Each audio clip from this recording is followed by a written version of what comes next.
Welcome! Today we're going to load the multi-purpose tray on your Brother machine.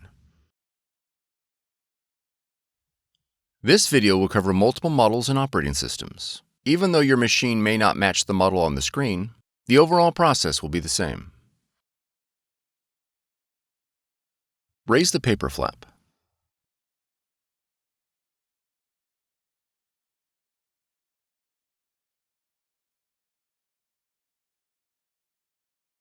Open the multi-purpose tray.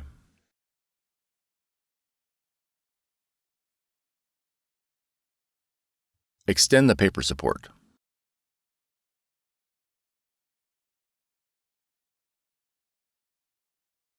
Adjust the paper guides to fit the paper.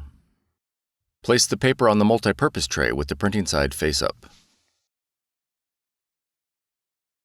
For more tutorials, FAQs, and videos, visit us at www.brother-usa.com.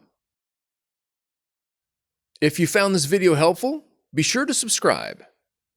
Thank you for choosing Brother.